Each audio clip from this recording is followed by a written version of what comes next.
శ్రీమాత్రే నమః. అందరికీ కూడా ఆ అమ్మవారి ఆశీస్సులు ఉండాలని మనస్ఫూర్తిగా ఆ తల్లిని వేడుకుంటూ ఈ రోజు మనం వైశాఖ మాసం శనివారం స్వామివారి కథలు విని స్వామివారి అనుగ్రహాన్ని పొందుదాం. ఒకసారి వైకుంఠంలో శ్రీమన్నారాయణుడు యోగ నిద్ర నుండి మేల్కొనగా స్వామివారి దర్శనానికై దేవతలు మునులు అందరూ వచ్చి స్వామిని సేవించుకుంటున్న సమయంలో స్వామివారిని ఒక్కరు ఇలా ప్రశ్నించారట. స్వామి, మీకు అనేక రకములైన కైంకర్యాలు నిత్యం జరుగుతూ ఉంటాయి కదా, ఆ కైంకర్యాలు అన్నిటిలో తండ్రికి ప్రీతిపాత్రమైన కైంకర్యము ఏమిటి అని స్వామివారు తనకి పుష్ప కైంకర్యము అత్యంత ప్రీతిపాత్రమైనది అని అన్నారట. అలా అనగానే పక్కన ఉన్నటువంటి భూదేవి, అయ్యో అటువంటి సేవ నేను స్వామికి ఎప్పుడు చేసుకుంటాను అని మనసులో అనుకునేదట. అంతే, స్వామి తదాస్తు అన్నారట. అప్పుడు అమ్మవారు, స్వామి మరి నేను ఎవరికి ఎప్పుడు జరిపించాలి అని అడుగగా స్వామివారు ఇలా చెప్పారు. మన గరుత్మంతుని యొక్క ఆంక్షలు భట్టనాథుని ఒకరి జన్మిస్తారు. వారికి అయోనిజయై తులసీవనంలో నువ్వు దొరుకుతావని అభయమిచ్చారు. స్వామివారు గరుత్మంతుడు బట్టలుడిగా జన్మించాడని ఒక కథ ప్రచారంలో ఉంది. ఒకసారి లక్ష్మీనారాయణులకు భూలోక విహారం చేయాలనిపించి వారి వాహనమైన గరుత్మంతుడిని సిద్ధం కమ్మని ఆజ్ఞాపించారు. గరుత్మంతుడు లక్ష్మీనారాయణులు తనపై ఎక్కించుకుని భూలోక విహారానికి తీసుకుని వెళ్ళగా అక్కడ ప్రకృతిని చూసి ఎంతో పులకరించిపోయి పారవస్యంతో మునిగిపోయిన లక్ష్మీనారాయణులు ఆనందంతో నిండిన హృదయాలతో, గరుత్మంత, ఈ రోజు ఈ ప్రకృతిని చూసిన మా మనసు ఎంతో ఆనందభరితమైంది. గరుత్మంత, ఎప్పుడూ నీవు మా సేవలో తరించడమే కాని మళ్లీ ఒక్కసారి కూడా నోరు తెరిచి ఏ కోరికలు కోరలేదు. ఈ రోజు నీవు ఏది కోరినా అది ఖచ్చితంగా నెరవేరుస్తాము, ఏదైనా కోరుకో అని పలికారు. లక్ష్మీనారాయణులు దానికి గరుత్మంతుడు, స్వామి ఎప్పుడూ మీ సేవలోనే నేను తరించాలి, అదే నా కోరిక అన్నాడు. దానికి లక్ష్మీనారాయణులు, నీవు చేస్తున్న ఈ సేవకే మేము ఏదైనా ప్రతిఫలంగా ఇవ్వాలని అనుకుంటున్నాము, ఏదైనా సంకోచించకుండా కోరుకో అన్నారు. దానికి గరుత్మంతుడు, స్వామి నీవు నా తల్లి అయిన లక్ష్మీదేవిని ఎప్పుడూ విడవకుండా నీతోనే ఉంచుకుంటావు, ఎందుకంటే మీ ఇద్దరికీ వివాహం అనే బంధం ఉంది కాబట్టి. అలానే నేను కూడా నీతో బంధాన్ని ఏర్పరచుకుని నీతో శాశ్వతంగా ఉండిపోవాలని నీ సేవలోనే తరించాలి, అదే నా కోరిక. కాబట్టి నీతో నాకు బంధం ఏర్పడాలి స్వామి. దానికి నీవు నాకు అల్లుడుగా, నేను నీకు మామగారిగా మళ్లీ మన ఇద్దరి మధ్య ఒక బంధాన్ని ఏర్పరిచి నా జన్మ ధన్యం చేయి స్వామి అన్నాడు వినయంగా గరుత్మంతుడు. దానికి శ్రీ మహావిష్ణువు చిరునవ్వు నవ్వి, గరుత్మంత, ఎప్పుడు నా సేవలో తరించాలనే నీ కోరికతో నీవు నన్ను మరింత నీకు దగ్గర చేసుకున్నావు. నీ కోరిక తప్పకుండా నెరవేరుతుంది. నీవు వైష్ణవ బ్రాహ్మణుడిగా పుట్టి ఆల్వార్ పరంపరలో నీవు ఫిర్యాదుదారిగా కీర్తింపబడతావు. అంతేకాక సాక్షాత్తు భూదేవి నీ కూతురిగా అవతరిస్తుంది. అలా అవతరించిన భూదేవిని నాకిచ్చి పెళ్లి చేసి నీవు నా మామగారిగా నాతో బంధం ఏర్పరచుకుని నా సేవ చేసుకునేందుగాక అని శ్రీ మహావిష్ణువు గరుత్మంతునికి వరమిస్తారు. దానికి గరుత్మంతుడు ధన్యుణ్ణి స్వామి అని చెప్పి సెలవు తీసుకుంటాడు. తమిళనాడులోని శ్రీ విల్లిపుత్తూరు అనే గ్రామంలో వటపత్రసాయి రూపంలో దర్శనమిస్తున్న శ్రీ మహావిష్ణువు దేవాలయం ఉంది. ఆలయ పూజారి అయిన ముకుంద్ ఆచార్యులు పద్మా దంపతులు గరుత్మంతుడి కుమారునిగా జన్మించి విష్ణు చిత్తుడనే పేరుతో ప్రఖ్యాతిగాంచారు. విశ్లేషకుడు అంటే ఎప్పుడూ శ్రీ మహావిష్ణువు గురించి ఆలోచించేవాడని అర్థం. విష్ణు చిత్తుడు నిరంతరము శ్రీ మహావిష్ణువు సేవలోనే ఉండేవాడు. విష్ణు చిత్తుడి అసలు పేరు భట్టనాథుడు. భట్టనాథుడు నిరంతరం ఆయన చిత్తం విష్ణుమూర్తి మీదే ఉండేది కాబట్టి అందరూ ఆయనను విష్ణు చిత్తుడు అని పిలిచేవారు. విష్ణు చిత్తుడు ఎప్పుడూ స్వామివారిని ధ్యానిస్తూ స్వామివారికి సేవ చేస్తూ ఉండేవాడు. విశేష జ్ఞానము పాండిత్యము లేకున్నప్పటికీ అపరిమితమైన భక్తి సాత్విక గుణం కలిగిన వాడు విష్ణు చిత్తుడు. తల్లిదండ్రులు వేదం నేర్పించుకోలేదు.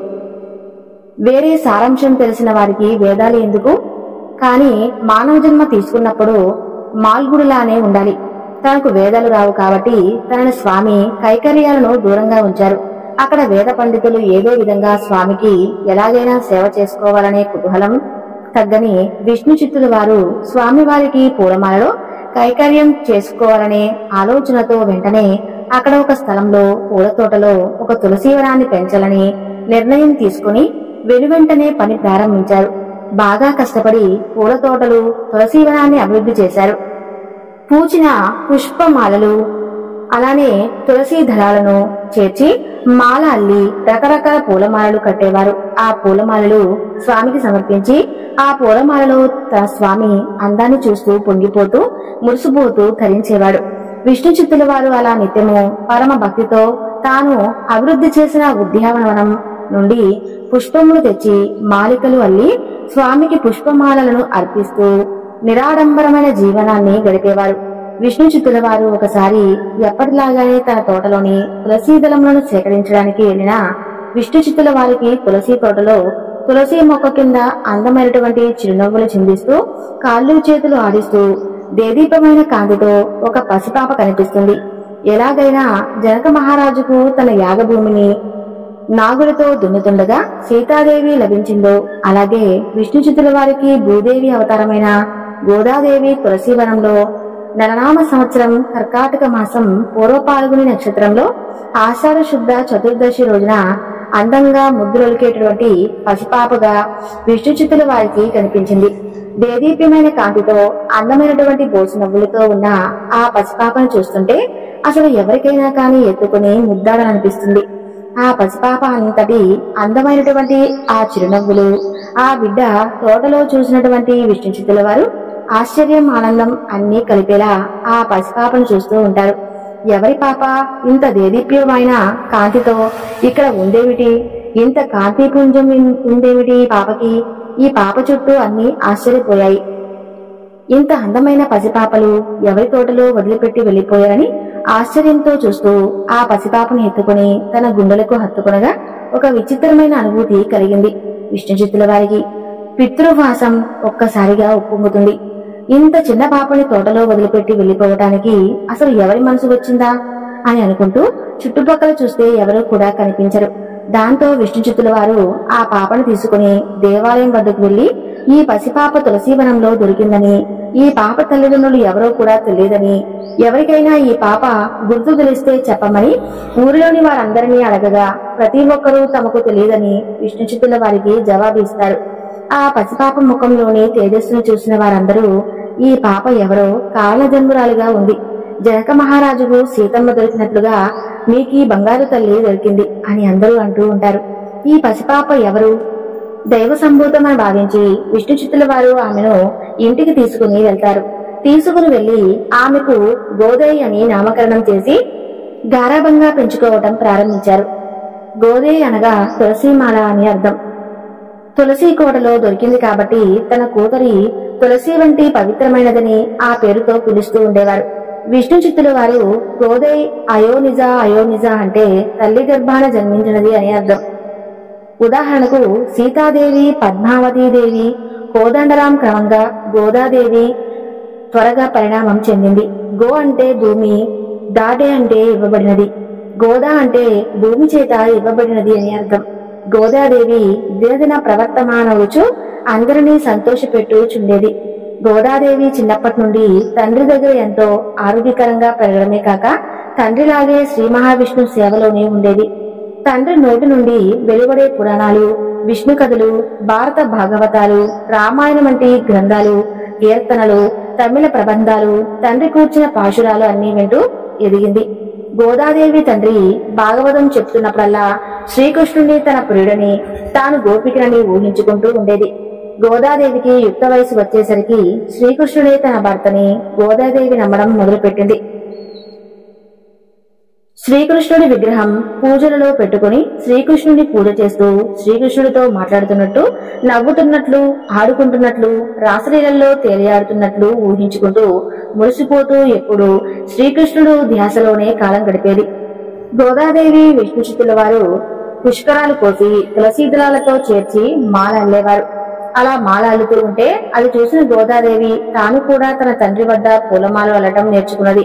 తులసీ దళాలతో మాలికలతో అల్లి పూలమాల ద్వారా గోదాదేవి శ్రీ విల్లీపుత్తూరులోని మూలమూర్తి వటపత్ర సాయికి ప్రేమ సందేశాలు పంపిస్తూ ఉండేది.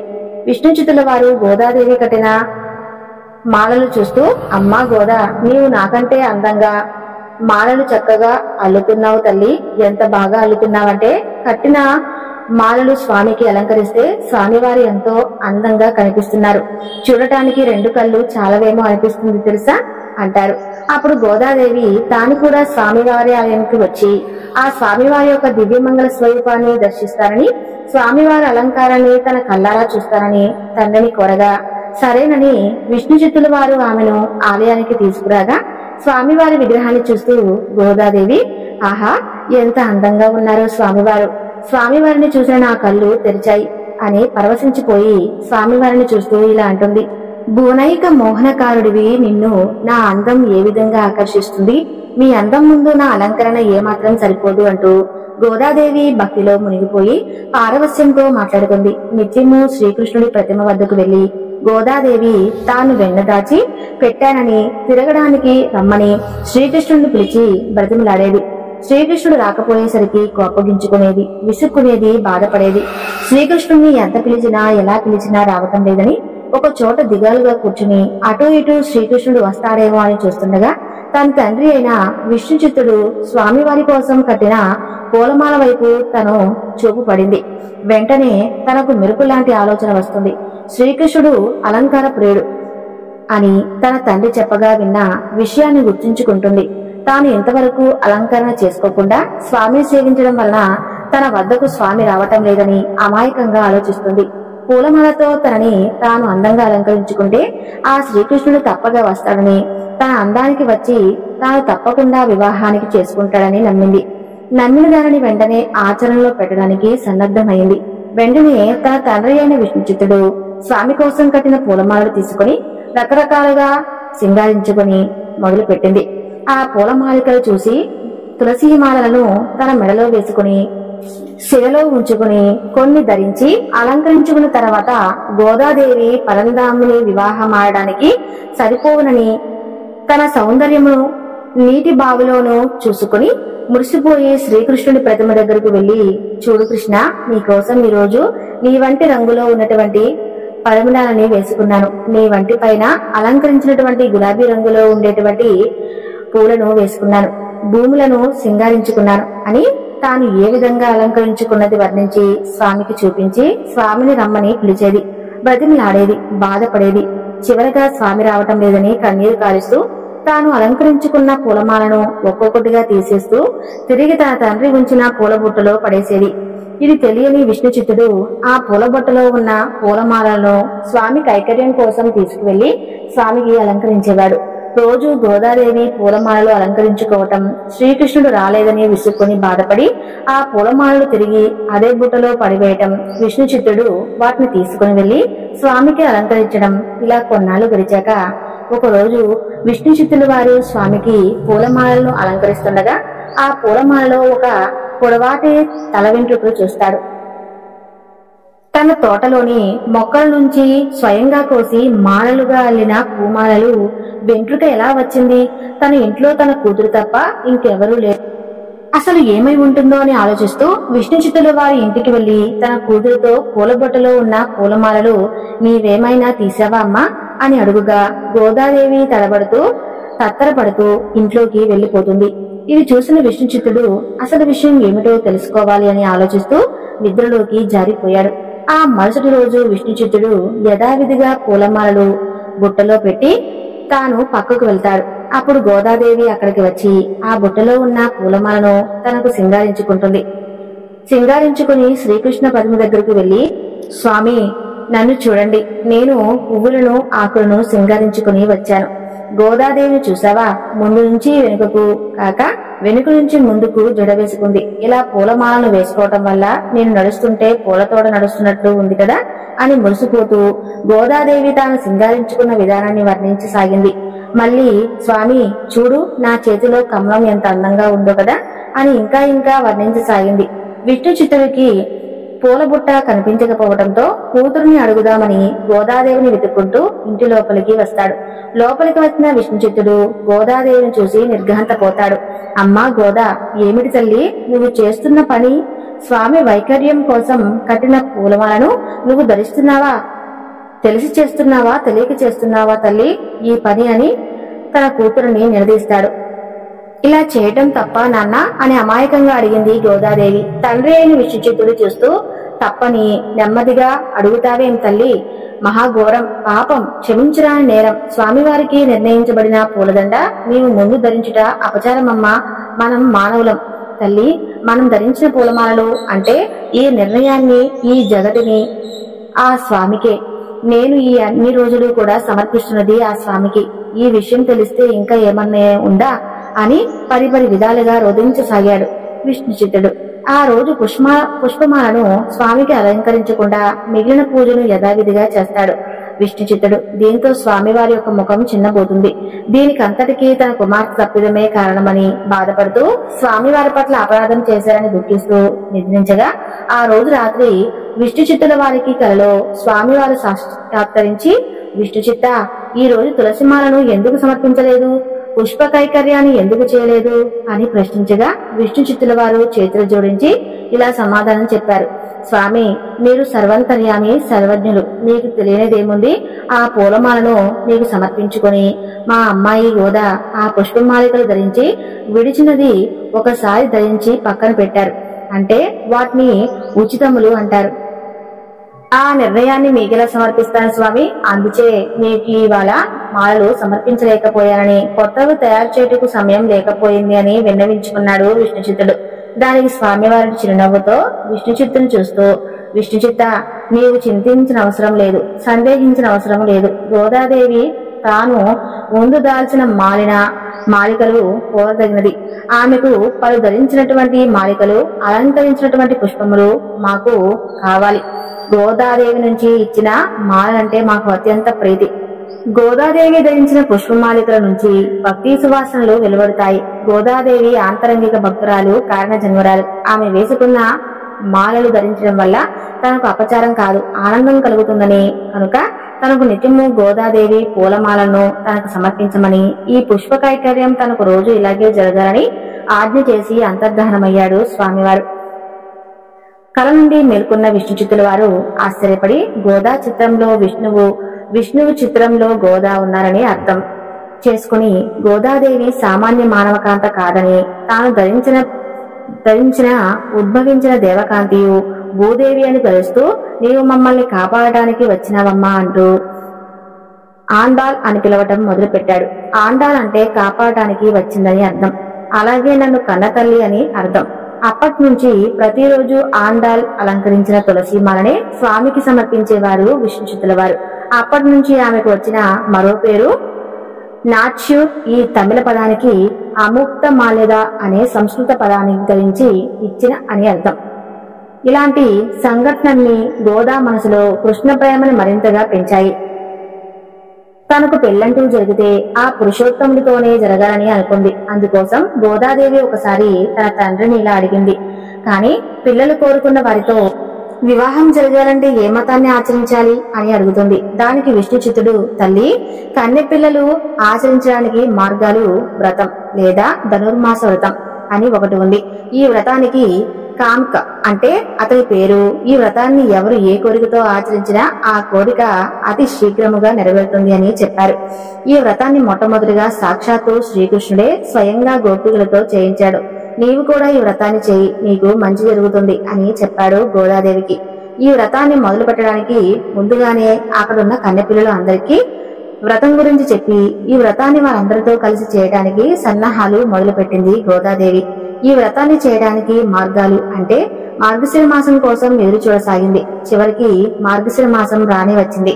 నెల రోజులు వ్రతంలో గోదాదేవి తనను గోపకన్యగా, తన తోటి స్నేహితురాలను గోపకన్యులుగా, తాను నివసిస్తున్న శ్రీవెల్లి, పుత్తూరు నంద గోకులంగా, అక్కడ ప్రవహించే నదిని యమున నదిగా, తామంతా చేస్తున్న ఈ వ్రతాన్ని తమ నాదులు శ్రీకృష్ణుని పొందడం కొరకు చేసే విధంగా ఆ వ్రతాన్ని భావించి ప్రతిరోజు ఒక దివ్యమైన గేయంగా రచించి స్వామికి వినిపించేది. ఈ నిష్ఠలతో ఉపవాసములతో గోదాదేవి దీక్ష వహించి ఎంతో నిష్కల్మషమైన మనసుతో ఈ వ్రతాన్ని ఆచరించింది. ఈ వ్రతాన్ని ఆచరించిన 30 రోజుల్లో గోదాదేవి శ్రీకృష్ణుడి నా దగ్గరకు రమ్మని, తాను రాకపోతే నిద్రపోనని, జుట్టు దువ్వుకోనని, జడ వేసుకొనని, కళ్ళకు కాటుగా దిద్దుకొనని, రకరకాలుగా తిలకాన్ని తీర్చిదిద్దుకోవాలని, పాలు పెరుగు వెన్న నెయ్యి మీగడ నీకోసం దాచిపెట్టానని, అవి తినడానికి రమ్మని, స్వీకరించకపోతే నేను కూడా వీటిని ముట్టుకోనని శ్రీకృష్ణుడిని బతిమలాడేది. తాను రాకపోయేసరికి కోపగించుకునేది, విసుక్కునేది. ఈ విధంగా గోదాదేవి నిష్కల్మషమైన భక్తితో, వ్రతనిష్ఠులతో, ఉపవాస దీక్షలతో తన మనసుని భగవంతుడిపై లగ్నం చేసి ఆ పురుషోత్తముణ్ణి భర్తగా పొందాలని వ్రతాన్ని ఆచరించింది. ఈ వ్రతాన్ని ఆచరించిన 30 రోజులు వేద సారాంశాన్ని అంతటిని తిరుప్పావై అని పేరుతో ఒక్కరోజు ఒక్క పాశురాన్ని అంటే ఒక్క కేరళలోని శ్రీకృష్ణుడి కోసం 30 రోజులు గానం చేసింది. ద్రావిడ భాషలో తిరు అంటే పవిత్రమైనది అని, పావై అంటే వ్రతమని అర్థం. తిరుప్పావై అంటే పవిత్రమైన వ్రతమని అర్థం. గోదాదేవి రచించిన పాశురాలు కేవలం గీతాలు కాదు, దైవ చింతన కోసం, కర్తవ్య నిర్వహణ కోసం మానవుల్ని నిద్రలేపే చైతన్య దీపాలు. ఒక్కో పాశురం చదువుతుంటే మనకు తెలియకుండానే మనసు పరమాత్మ పాదాల మీద వాలుతుంది. అంతటి మధుర భక్తి పూరితాలుగా పాశురాలను తీర్చిదిద్దింది గోదాదేవి. ఆమె రాసిన పాశురాలు మొత్తం 30. మొదటి 5 తిరుప్పావై ప్రాధాన్యాన్ని తెలియజేస్తాయి. భగవంతుడికి చేసే అర్చన, నివేదన సహా అన్ని ఉపచారాల్లో ఆడంబరాలు అవసరం లేదని, చిత్తశుద్ధి అంటే భగవంతుడు సంతోషిస్తారని ఈ పాశురాలలో అమ్మవారు తెలియజేస్తారు. భగవతారాధన వల్ల వానలు సమృద్ధిగా కురుస్తాయని, పంటలు దండిగా పండుతాయని, దేశం సుభిక్షంగా ఉంటుందని ఈ పాశురాలలో పేర్కొన్నారు. తరువాతి 10 పాశురాల్లో చేరులతో కలిసి శ్రీరంగనాథుడిని సేవించడానికి గోదాదేవి వెళ్తున్న సన్నివేశాల వివరణలు వర్ణితమై ఉన్నాయి. పక్షుల కిలకల రాగాలు, అప్పుడే వికసిస్తున్న పుష్పములు, దేవాలయంలో వినిపించే చిరుగంటల ధ్వని, లేగదూడ అంబారావాలు, వాటి మెడలో గంట సవ్వడి మొదలైన మనోహర ప్రకృతి దృశ్యాల వైభవం వీటిలో కనిపిస్తుంది. 15 నుంచి 20 పాశురం వరకు గోదాదేవి చీరలతో కలిసి చేసిన దేవాలయ సందర్శన విషయాలతో నిండి ఉంటాయి. కాబట్టి నిద్ర విడిచి లోకాన్ని కాపాడటానికి మెలుకోవయ్యా అంటూ రంగనాథుడికి సుప్రభాతం ఈ పాత్రంలోనే వినిపిస్తుంది. ఈ శ్రీకృష్ణుడి అష్టమహిమలలో ఒకరైన నీలాదేవి ప్రాంతాలకు కూడా వీటిలోనే ఉంటుంది. తర్వాత 9 పాశురాలు పూర్తిగా భగవత్ విలాసాన్ని ప్రకటిస్తాయి. నిష్కల్మష హృదయంతో తన హృదయాన్ని రంగనాథుడికి అర్పించుకుంటుంది గోదాదేవి. చివరి పాశురంలో ఫలశ్రుతి చెబుతూ ఎవరైతే ఈ పాశురాలు గానం చేస్తారో వారికి భగవంతుడి అనుగ్రహం తప్పకుండా కలుగుతుందని అందులో హామీ ఇస్తుంది. గోదాదేవి ప్రేమకు ఆ పరంధాముడు లొంగక తప్పలేదు. తానే స్వయంగా విష్ణుచిత్తుల వారికి స్వప్నంలో సాక్షాత్కరించి, విష్ణుచిత్త, నీ కుమార్తె గోదా సామాన్య మానవకాంత కాదు, సాక్షాత్ భూదేవి అంశ, అలాగే నీవు గరుత్మంతుని అంశవు. రేపే మార్గశిర ఆఖరి రోజు నీవు నీ కుమార్తె గోదాని పెళ్లి చేసుకుని ఊరేగింపుగా శ్రీ రంగనాథుని తీసుకురా.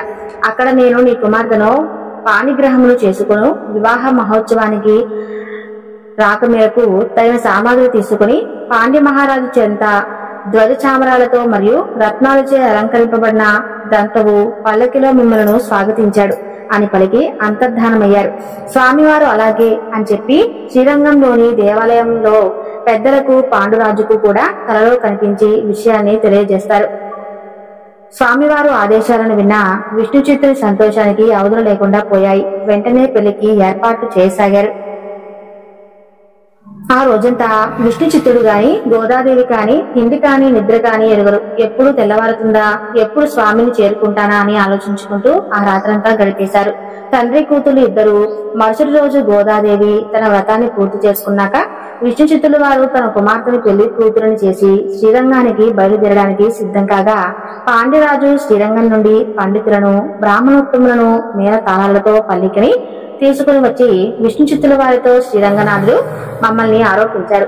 మీ ఇంటికి వెళ్లామని, గోదాదేవిని మేళతాళాలతో ఊరేగింపుగా తీసుకురమ్మని చెప్పారు అని చెప్పగా, విష్ణు చిత్తుల వారు ఆనందోత్సాహాలతో తన జన్మ సార్థకమైందని పొంగిపోవచ్చు సకల మంగళ వాయిద్యములు రోగుచుండగా గోదాదేవి శ్రీరంగమునకు తోడ్కొని పోయి సిద్ధం కాగా, గోదాదేవి తాను రచించిన తిరుప్పావై 30 పాశురాలను స్వామివారికి అర్పించాలి అని తనతో కూడా తీసుకుని బయలుదేరింది. తద్వారా పాండ్యరాజు వల్లభదేవునితో పాటు అందరూ కలిసి గోదాదేవి శ్రీ వల్లి పుత్తూరులో నుంచి పల్లకులో ఊరేగింపుగా మేళతాళాలతో శ్రీరంగంలోని శ్రీరంగనాథ వద్దకు తీసుకువచ్చారు. అక్కడ వారి రాక గురించి ముందే తెలిసిన ఆలయ అర్చకులు ఘనంగా వారిని ఆలయంలోకి తీసుకువెళ్లారు. గోదాదేవి వెనువెంటనే స్వామి దర్శనం చేసుకుని తాను రచించిన తిరుప్పావై 30 పాశురాలను స్వామికి అంకితం చేసింది.